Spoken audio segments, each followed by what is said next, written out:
of my staff thought I needed a stress ball. I picked the soft one. There's soft, medium, and I guess harder. So I'm going to see how I do with this. You guys can keep an eye on me, see how I'm doing, all right? All right. I'm glad you all made it back. I appreciate that.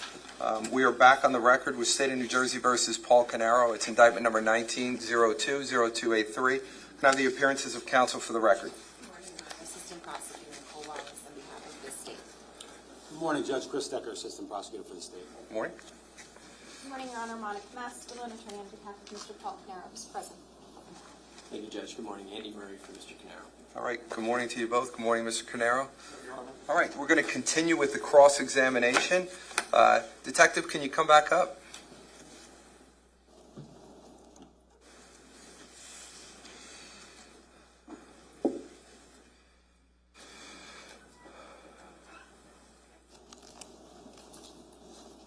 Detective, I want to remind you you're still under oath, okay? Yes, Judge. All right, thank you. Counsel, when you're ready. Thank you, Judge.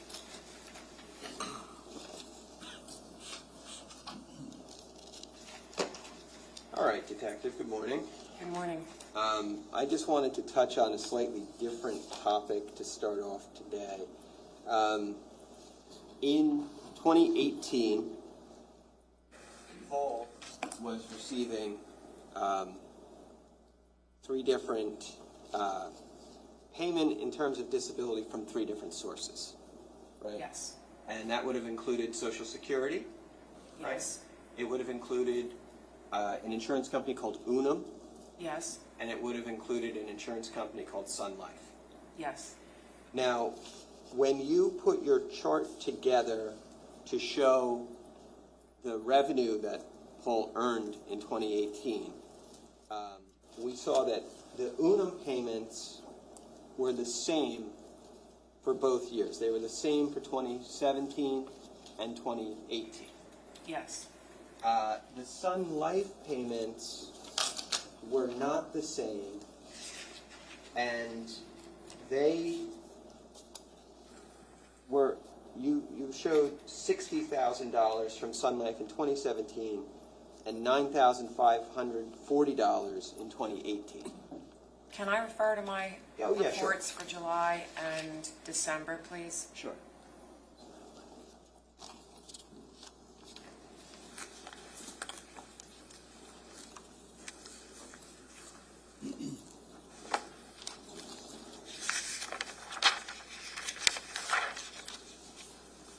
Showing you S39 and S40. Thank you.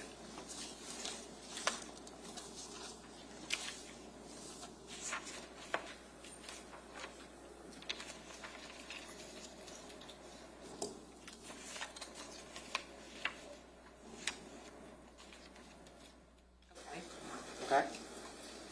Now, what we know in terms of Sun Life was that in 2017, Paul had received a lump sum payout from Social Security, right? Yes. And Sun Life ceased payments to Paul because they had compensated him more than they would have had he had been getting that Social Security the entire time, right? Understood. That's correct, though, right? Correct. Okay. So Paul didn't get a check again from Sun Life until the end of 2018. Correct. 2 checks. But once that offset that Sun Life took from Social Security came to an end, they began to issue checks to Paul again. Correct. Right?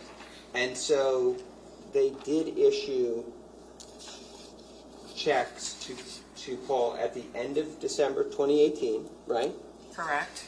And then in January of 2019, There were payments in 19, but my analysis for my purposes here at this trial encompassed 2017 and 18 only. So I'm just going to talk to you about documents that you received as part of your investigation, okay? Okay. Because I think you've looked at them, like you said. And those documents show that Sun Life began payment again, and they made payments to Paul in February 20th of 2019. Objection.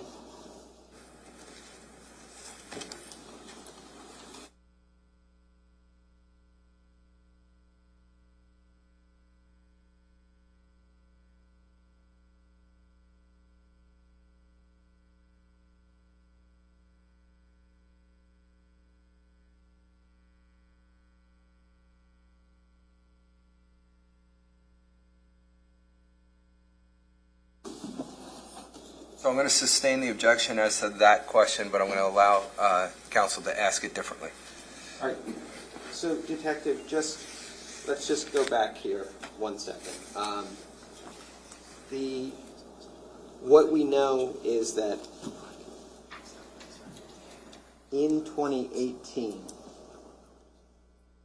Social Security began paying to Paul monthly payments of $2,446. Right? Yes. Okay. So, on an annual basis, that would be $29,352. Which is what I have listed for 2018, yes. And then in 2019, we know that checks from Unum continued to go to Paul in the regular amount that they always had. We're not going into 2019. Just remember, you can ask a question relating to moving forward. Detective, let me ask you a question so that I understand. Yes, Your Honor. All right, and I want you to just answer the question that I'm asking you, nothing else. Okay. The annual amount from Sun Life Disability, let's take out the lump sum. What would it be every year? Do you know the answer to that question? Whether this case happened or not, what is the number? I cannot tell you what it would be into that, moving forward beyond the years of the scope of why I'm here to talk about his finances for 2017 and 18. I don't have the exact number moving forward. Okay. There's a lot of moving parts to it based on other disabilities that he would be getting. Okay. But would it be more than 9,000, which is what is listed in your report? Do you know that one way or another? I don't know that, Your Honor. Okay. I'll see if you want to ask a follow-up to that, because now I understand. Let's see where it goes. Okay. So, what I was saying before is, you know that I understand that your review of this case was limited to the years 17 and 18. For my purposes here at this trial, yes. Yes. But we know very well, of course, that you received records outside of that period, both before and after. Sun Life did provide additional payments in 2019. And you know that those additional payments were for the amount of $7,430. In which year? In 2019, 2 payments were issued to Paul, 2 checks, both in the amount of $7,430. You'll have to show me. I don't have that information in front of me. Understood. Judge, this is D59. Prosecutor, have you seen it?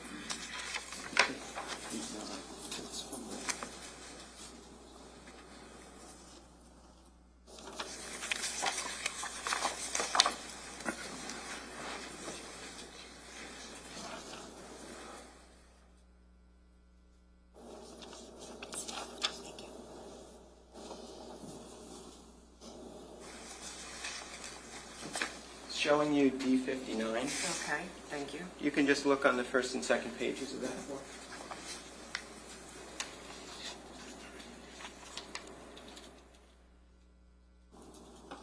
Okay. Tell me what it is that you're looking at.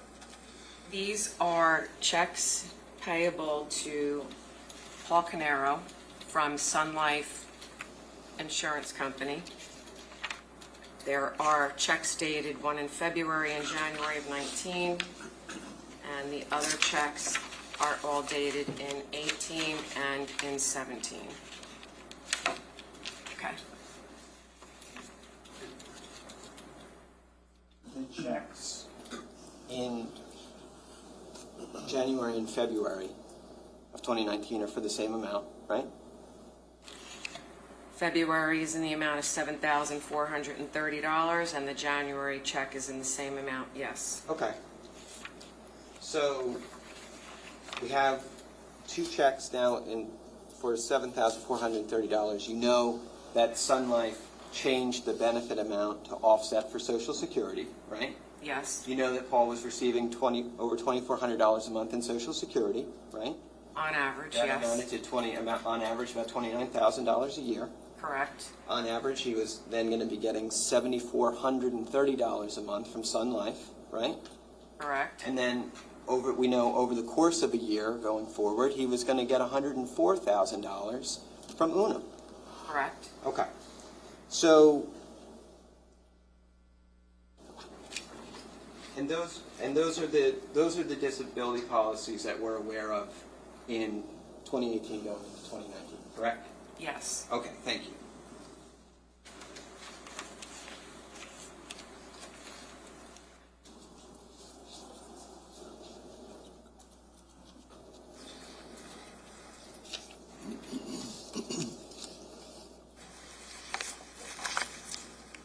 You mentioned yesterday that much of the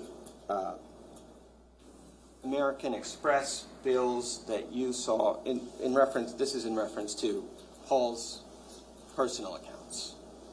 Many of the bills you saw, the American Express, the credit card bills, right, primarily go to pay for what you call personal living expenses, right?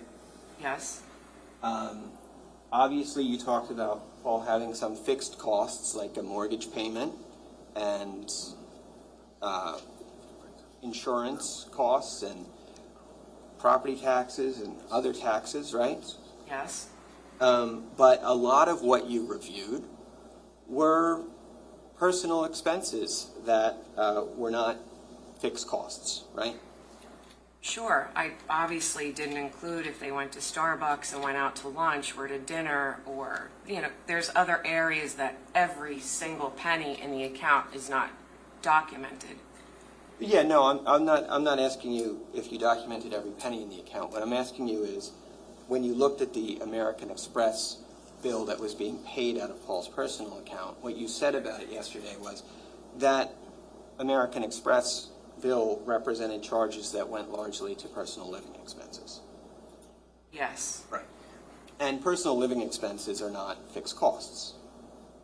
it doesn't have to be, And a but person can, and I'm gonna move on from that. A person can reduce personal living expenses, of course. Any person is capable of doing that, right? sure, And a person who, obviously, when you looked at the mortgage payment of the house,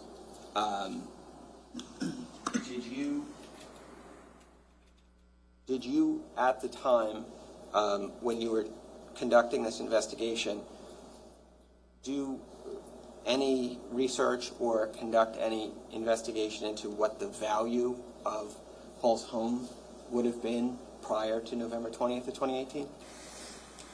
I did not, but why would I do that? I'm just asking if you did. I'm just asking if you knew that whether there were any renovations made to the home that increased its value, anything of that nature? If there were renovations made to the home, then that would have been more expenses I could add on to the chart if it fell in the parameters of 2017 and 18. So you're saying the answer to the question of were you aware of them is no? I was not aware of it. Got it. So basically, at $74.30 a month from Sun Life, Paul's looking at $89,160 a year from that insurance company alone. Right? Right, and 104,000 from Unum, right? right. And 29,000 from Social Security, right? It's a significant amount of money. With a $3,000 mortgage, right? And also payroll that the family was receiving from the businesses. I'm asking you, not about payroll. I'm asking you about money from insurance, Paul's getting, and going forward, okay?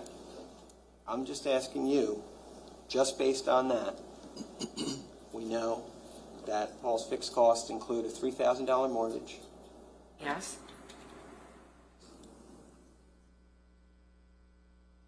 minimal, really utility costs, right? utilities, There's vehicle leases, right? significant. Your characterization of the large American Express bills as personal living expenses, when you looked at the account, I think you'll agree, you didn't necessarily do a breakdown of like money that was withdrawn from ATMs from Paul's 3837 account, right? I've seen a lot of ATM withdrawals from a variety of accounts.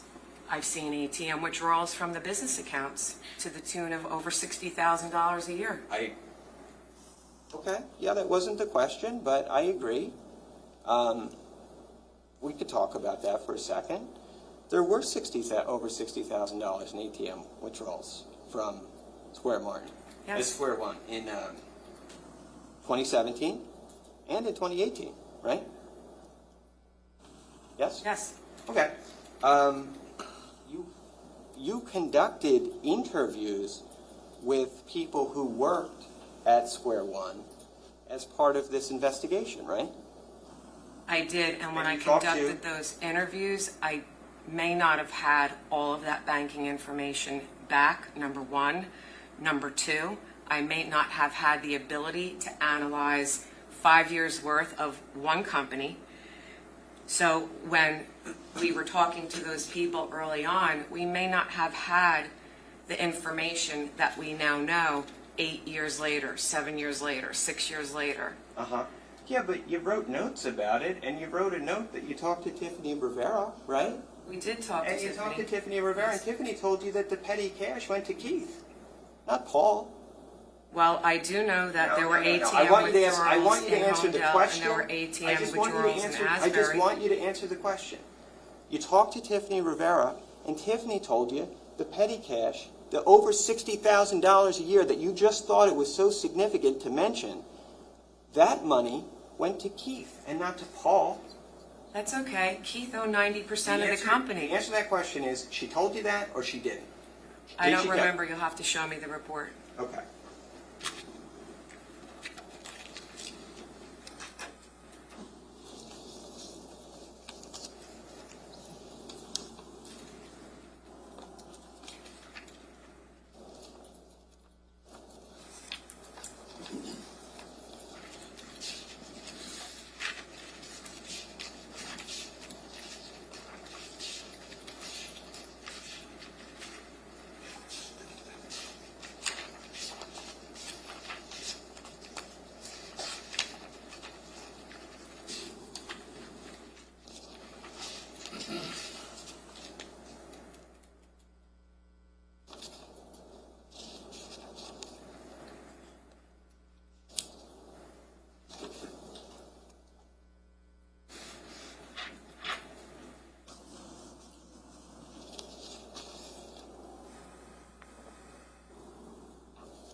Who's Claudia? Claudia is an individual who, based on my recollection, received checks to cash. But Tiffany told you that Keith, she used the ATM money so that Keith could pay Claudia in cash. But there's also checks to cash that were, I believe, signed by her too. I don't know her role, if she was a babysitter or a house cleaner. I don't recall the role, but I do recall hearing the name Claudia. So you don't know who she is in this case. Not exactly. I did not speak to her now. Okay.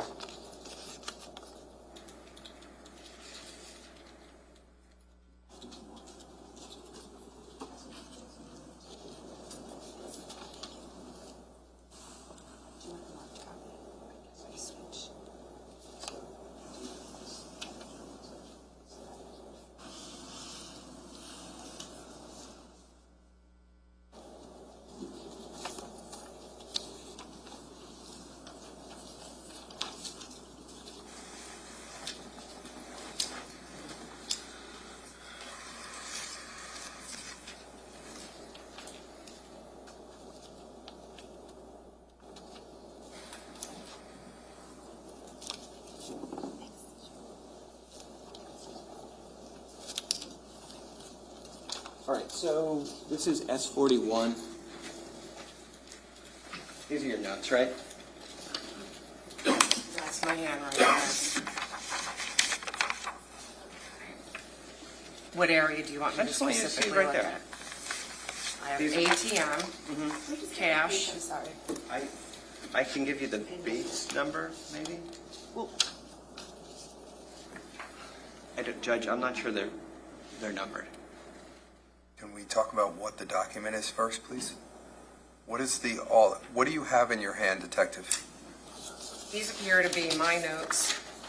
It's dated in 2018. Did you take notes in this case? I did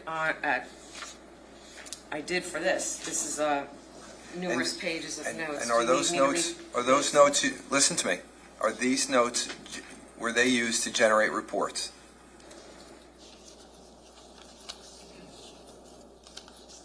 I did not specifically memorialize this meeting because the detectives that were... The question I'm asking you is, are those notes, were they used to generate reports? That's all I'm asking. I don't recall. Okay. So you have notes that could be separate than your reports? Is that are you saying that? Yes. Okay. So these notes that we're talking about now, what are they from? Are they from interviews? Are they from something else? I need to understand what they are so the jurors understand what they are. These appear to be notes of when I participated in the interview with Tiffany Rivera. Okay. So at least now we know what they are. So, and I assume that they're not numbered? The page numbers are not numbered? There are bait stamps on these notes, yes. Okay. So on the page that Mr. Murray is asking you to look at, what's the Bates number on the side? Or wherever it is. Mr. Murray, could you go back to that page because I don't have that in front of me.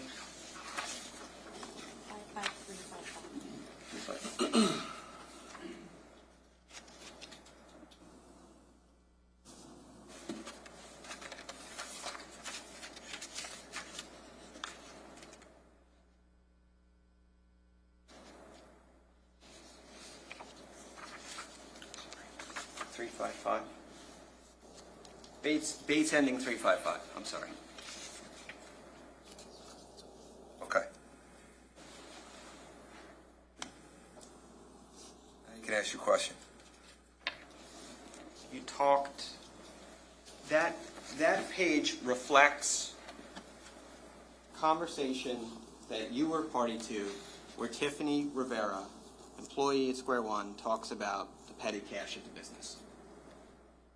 Yes. what she says about the petty cash is that Keith took a lot. Yes. No mention of Paul. Not in my notes, no. Okay. At this point in time, when you took these notes, you were investigating Paul, right? I was investigating the allegations and the potential motive. Those notes were taken November 26th. The murders occurred on November 20th. This was 6 days later. I don't even recall if I received bank statements back from a grand jury subpoena at that point. Well, okay. But the point is, you thought it was important to bring up for this jury, without me asking you a question about it at all, that there was a lot of petty cash taken from the businesses, right? That's a thing that we just saw happen. I thought it's important because I could see the locations where the cash was taken out of, and it appeared twice a week. Once was in Homedale, where Keith Caneiro lived, and the other cash withdrawal was in either Ocean Township or Asbury. They were the same amount, maxed out at $700, because that's the max ATM withdrawal anyone could take back then at a given time. I noticed. So I'm just pointing out. I'm just pointing out that today, with the jury here, you thought it was important to put that information out there, that there were a lot of cash withdrawals from the business. I didn't ask you that question. You volunteered that on your own. Is that right? That's right. Okay. But the truth of the matter is that that money, that cash, that you know from talking to Tiffany, was going to Keith and not Paul.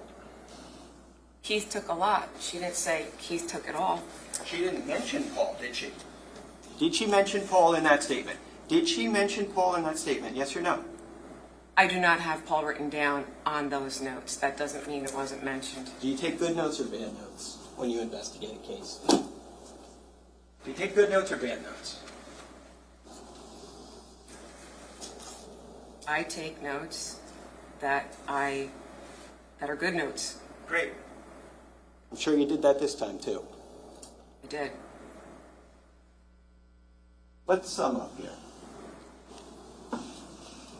2017, we're talking about around $33,000 that come out of the trust account into Paul's account, right?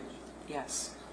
2018, we're talking about $44,000 or so that come out of Paul's account, or come out of the trust account into Paul's account, right? Yes. We know that in 2017, Paul paid almost $20,000 from his own account to the insurance company for Keith, right? Yes. We know that in 2018, Paul paid $27,000 from his own account and put it into the J. Martin operating account, right? Yes. We know that happened after the issue in April 11th when Keith was upset about the insurance, right? Yes. We know that money went from J. Martin and it went into Keith's personal account, right? We know that it didn't go It back. went from J. Morton to another business account and then went into Keith's account. The 1361 account. The money goes from. I'm just trying to recap what we learned yesterday, right? Because we went through a lot of stuff. We saw that the money we saw it go from Paul to J. Martin and from J. Martin to Keith, right? We looked at the $10,000 and the $5,000 withdrawals, and it went to Keith's personal account. It went from Paul to J. Martin into another business account numbered 1361. And from there, it went to Keith's account. All right, that's your recollection. That's fine. That's what you showed me. And then it went to an account in Greece, right? Yep. Okay. But not to the insurance, right? No, it didn't Okay. have to Thank go you. to the insurance. Thank you.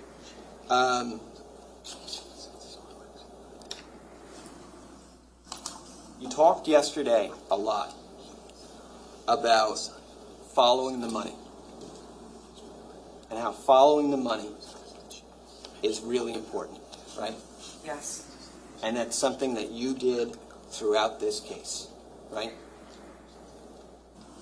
yes, And your involvement in this case started all the way back in November of 2018, right? yes, I investigated 2 different charges back then. And it continues through to this very day. As an expert witness testifying on a financial motive and talking about revenue streams going in an account and expenses, fixed or one-offs, leaving the account. Here's my question to you. Did you follow the money in terms of what happened to the $3 million in the insurance policy? Objection. Sustained.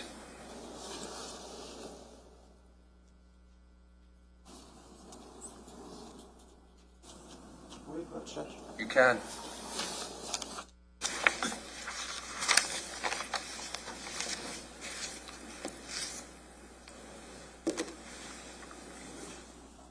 I'm going to ask it.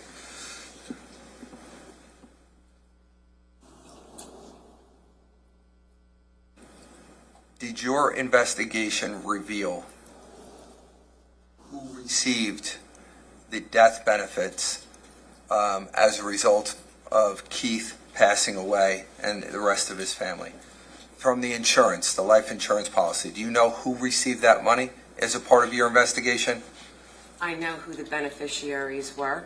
That's not what I'm asking you. I'm asking you who actually received the money. Do you know? I do not know. You can ask your next question based upon whatever that is.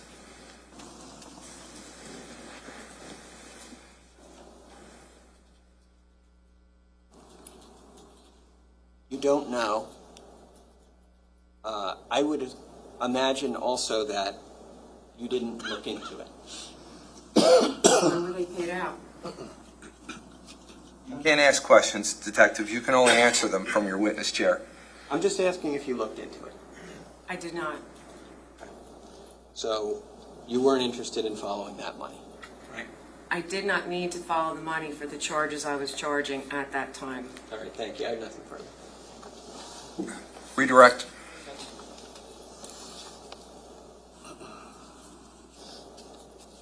Detective, do you recall being asked on cross-examination about certain times when the TD trust account was not fully funded? Yes, I do. Now, during those times when the account was underfunded, was there anything preventing the defendant from sending the money that was in the account to Canada Life? Objection. This is done. Overruled. Go ahead. I'm sorry, could you repeat that, please? During the times that the account may have been underfunded, was there anything preventing the defendant from sending that money that was in the account to Canada Life? No. There's no downside to it? He could have sent the money to Canada Life. You were asked on cross-examination about certain times when monies from the trust account would go back into the business. Do you recall that? Yes. And just to be clear, was the trust account funded through J. Martin or Square One through Keith's payroll? Yes, it was. Okay, and then you were asked about certain times then when that money would then go back into J. Martin and Square One. Is that correct? Yes. And I think you already did it, but can you just remind us of who owns 90% of Square One? Keith Caneiro.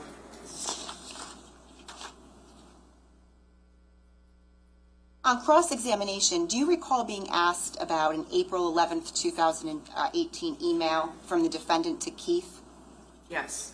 Specifically whereby I believe they asked about how the defendant indicated he selected the wrong bill payee for some of the 2017 and 18 payments that went to his school loan, Yes. and that he would pay the money back?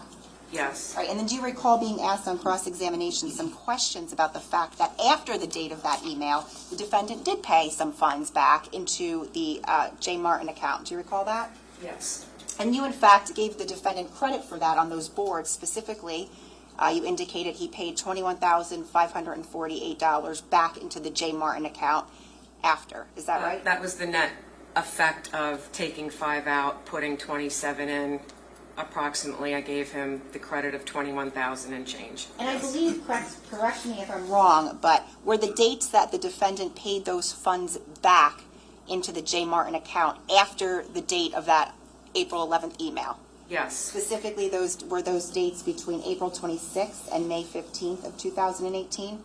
yes. Now, let me ask you this, Detective. After May 15th of 2018, did the defendant nonetheless continue to take withdrawals out of that TD Trust checking account? Objection. What is it? What's your objection? Go ahead, what's your objection? Ultimate issue. Yes, he did.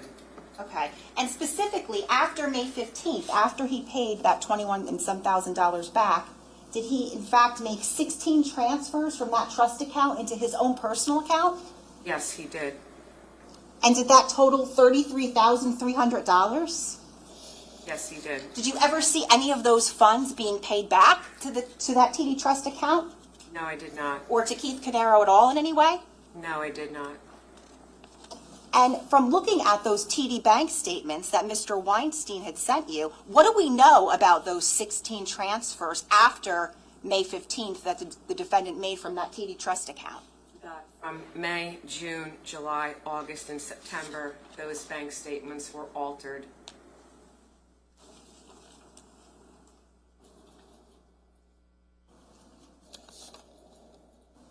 S11. Speaking of that email, I'm going to show you what's been marked as S11. Do you recognize that? Yes, I do. Is that the email we were just speaking about? Yes. Okay, and specifically, is that authored by who? From Paul Caneiro. To? Keith Caneiro. Okay, and the date? Wednesday, April 11th, 2018. Do you see where it says, I accidentally selected the wrong bill payee? Do you see that? I had selected the wrong bill payee for some of the payments in 17 and 18, yes. And where does the defendant say that those funds went to? They went to a school loan. Detective, of the 32 times that the defendant transferred money from that TD Trust checking account between 2017 and 2018 into his personal accounts, or any of those transfers, did you ever see them going anywhere other than his personal bank accounts? No, they went into the personal bank account. There were payments.